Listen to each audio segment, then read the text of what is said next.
Starship is fueled up and ready to fly. Is this the launch we've been waiting for? Buckle up, space enthusiasts, because Starship is about to take us on another thrilling ride. Flight 4 just passed its wet dress rehearsal, a major hurdle that paves the way for a launch date announcement any minute now. Remember the nail-biting countdown for Flight 3? This could be even bigger, a potential stepping stone towards Mars. The successful wet dress rehearsal, which involved loading the vehicle with fuel and simulating a launch countdown, signifies SpaceX is on the cusp of another historic test flight. With Starship prepped and ready to roar, the question on everyone's mind is when. To stay in the loop and witness this potential game-changer firsthand, hit that subscribe button and smash the notification bell. We'll keep a close eye on Starship and bring you all the latest updates as they unfold. Don't miss out on this monumental moment in space exploration. Subscribe now and join the countdown to Starship Flight 4. One of the most eagerly awaited tests that indicate the flight is almost ready is always the wet dress rehearsal. The wet dress rehearsal was highly anticipated because Flight 4's hardware has been at the launch site for several days and road closures keep popping up. 3 12-hour road closures were scheduled by SpaceX. According to the prior schedule, 2 backup dates on May 21st and May 22nd, along with the primary date on May 20th. Everything went according to plan. The wet dress rehearsal was supposed to be finished this week, according to Kathy Lutter, general manager of SpaceX's Starbase. SpaceX executed the wet dress rehearsal on the 20th, saving us from further delay. The entire route was closed as soon as daylight broke. One of the most eagerly awaited tests that indicate the flight is almost ready is always the wet dress rehearsal. The wet dress rehearsal was highly anticipated because Flight 4's hardware has been at the launch site for several days and road closures keep popping up. 3 12-hour road closures were scheduled by SpaceX, according to the prior schedule. 2 backup dates on May 21st and May 22nd, along with the primary date on May 20th. Everything went according to plan. The wet dress rehearsal was supposed to be finished this week, according to Kathy Lutter, general manager of SpaceX's Starbase. SpaceX executed the wet dress rehearsal on the 20th, saving us from further delay. The entire route was closed as soon as daylight broke.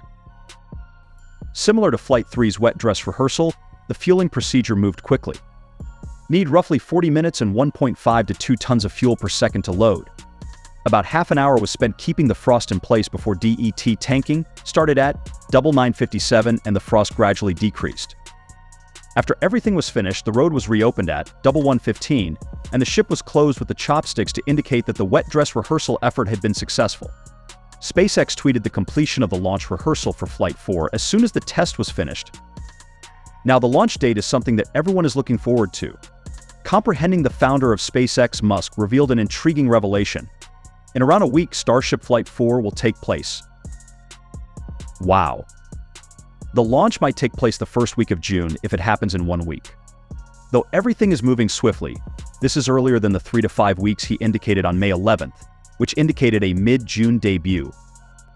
Additionally, according to Lutters, the launch license will be made accessible by the end of May or the beginning of June. The FAA has the authority to approve SpaceX's launch as long as it complies with public safety regulations. To get ready for an appointment at Starbase in early June, please like, share, and subscribe to the channel as the flight is getting closer. Elon Musk not only disclosed the launch date but also highlighted the main objective of the mission. He clarified that passing through max re-entry heating is the main objective. This is a difficult goal that Gwynne Shotwell and Elon Musk have both previously mentioned. Although S-28's re-entry only lasted for roughly 4 minutes on Flight 3, there is optimism that they will be successful this time. Reaching this target would be a monumental accomplishment for SpaceX in terms of recycling heat shields because of prior knowledge and substantial improvements on S-29, something that hasn't been done before. It's important to note, Musk continued, that no one has ever been able to produce a completely reusable heat shield. It took more than 6 months to rework Shuttle. Well-known re-entry vehicles, such as the Space Shuttle Orion and even Space Access Dragon, have frequently run into numerous issues and have never been able to fully reuse their heat shields. Heat shields must be replaced and refurbished for every flight.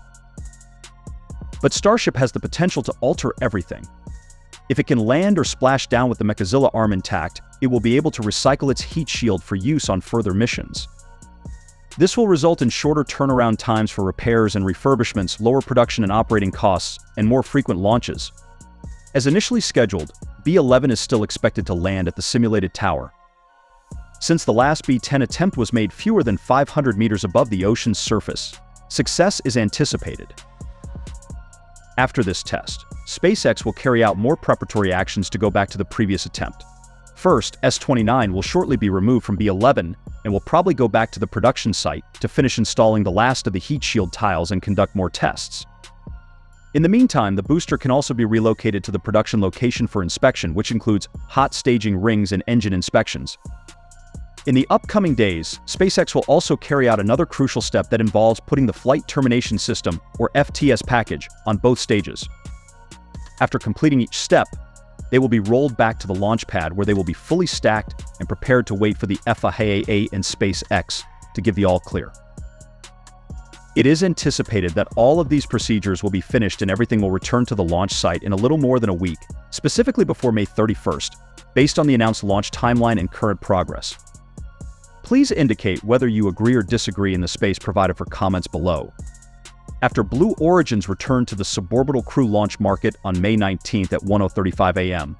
EDT, we will now focus on Blue Origin. The New Shepard NS-25 mission's ascent proceeded according to schedule, and the propulsion module landed at a pad close to the launch site using rocket power. The mission began in one of their launch sites in West Texas and carried 6 people to the Kármán Q. When reviewing their experience during the journey, the astronauts were upbeat. Since the NS-22 mission in August of 2022, NS-25 represents the first rudimentary Shepard flight. Following that mission, on the NS-23 mission, Shepard ran into a significant issue. A minute after takeoff, an engine problem on an unmanned mission set off the crew capsule's abort motor. The propulsion module was destroyed, but the capsule landed safely. The vehicle's B-3 PM engine structural collapse due to higher-than-expected temperatures was eventually identified as the cause of the failure. December 2023 saw the return of New Shepard to flight with the NS-24 mission, which was a flight of the payload alone NS-23. Company representatives at the time said they would soon start operating crewed flights again, although they did not give a particular return date. The NS-25 mission had several problems despite its success. First off, there was a technical glitch that may have caused the countdown to be stopped at 10 minutes, lasting almost 22 minutes. One of the 3 parachutes failed to deploy, posing a parachute problem for the vehicle throughout the landing procedure. Fortunately, the landing went without a hitch, and the FAA subsequently declared that no accident inquiry was necessary. Blue Origin still has many obstacles, though, one of which is beating rivals like Virgin Galactic to the suborbital launch industry.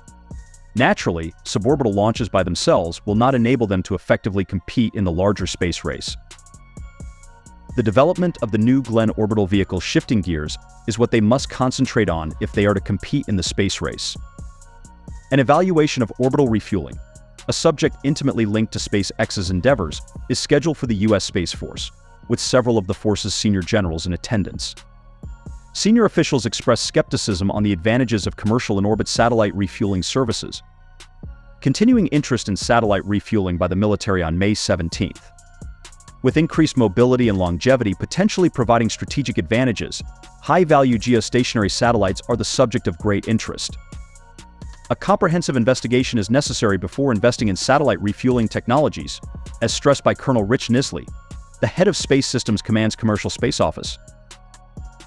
Although he acknowledged the possible benefit of refueling expensive geostationary satellites, he emphasized the need to collect further information on the state of the commercial sector and overall demand to guarantee market viability.